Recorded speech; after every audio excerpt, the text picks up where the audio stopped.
My day starts before the rest of the world wakes up. The city is silent, but I know this silence is fragile. Behind closed doors, behind dark alleys, there are always stories waiting to erupt.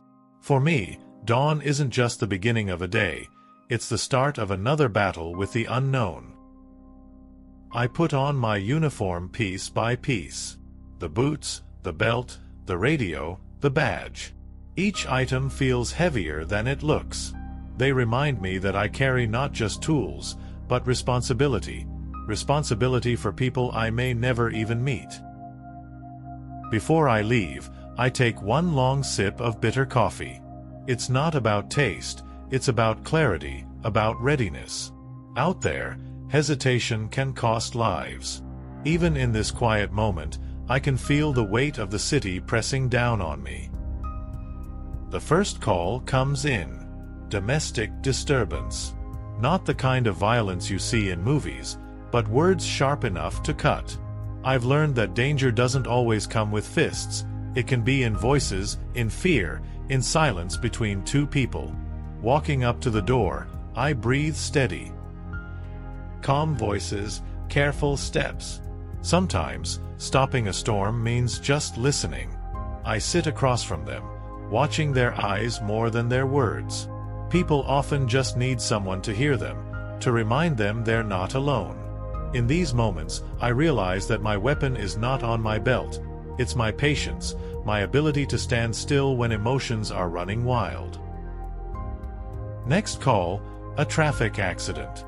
Twisted metal, flashing lights, lives changed in a heartbeat. The scene is chaos, screams, smoke, confusion. It takes a second to remember that my role here is to bring order, to keep people safe in the middle of their worst nightmare.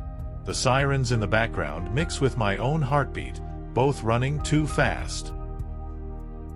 I guide the traffic, secure the scene, and remind myself every second counts. People drive by, staring for a moment before speeding off, but for me, the images stay. I carry them home at night, replaying the what-ifs and if-onlys. Lunch? Sometimes it's just a sandwich on the hood of my car. Not glamorous, but it keeps me moving. I watch people walk by, carrying groceries, laughing on phone calls, living lives untouched by the things I see. For a few minutes, I let myself breathe, pretending I'm just another face in the crowd. But the radio never stays quiet for long. An urgent call, robbery in progress. The adrenaline never feels familiar, no matter how many years you've worn the badge. My grip on the wheel tightens as the sirens wail. In moments like this, fear and focus blur into one. My mind runs ahead, imagining every possibility, every threat waiting behind the next door. In those moments, you don't think of yourself. You think of the people depending on you. Training takes over, instincts sharpen, and the world narrows to a single point of focus. The uniform doesn't make you fearless. It just makes you someone who moves forward despite the fear. The suspect is caught. No glory, no applause, just paperwork and a sigh of relief. The truth is, these victories are small and fleeting. Tomorrow, someone else will take his place, another case will fill the silence. But for now, there's a sense of completion, however temporary. And that is enough to keep going. Evening falls. The city doesn't sleep, and neither do its troubles. As the sky darkens, a different kind of tension rises, streets filled with shadows, whispers, and unseen dangers.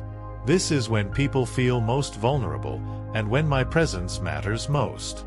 The night has a way of testing your resolve. A call about a missing child. The hardest cases are the ones where fear is written on a parent's face. Their desperation grips you, squeezes your chest tighter than any physical threat ever could. You know every second is a lifetime for them, and that weight pushes you harder than any badge or law ever could.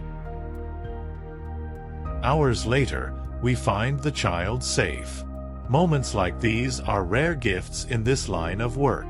The look on the parents' faces, the relief in their tears, it's something words can't capture. And in that instant, all the exhaustion, all the pain, feels worth it. Because this is why I do it. This is why I keep going. My shift ends, but the weight of the day stays with me. Faces, voices, choices, they follow me home. The city may see me as a protector, but I carry the burden of every story, every scar. I walk back through my door not as a hero, but as a man trying to balance the darkness outside with the light I hold on to inside.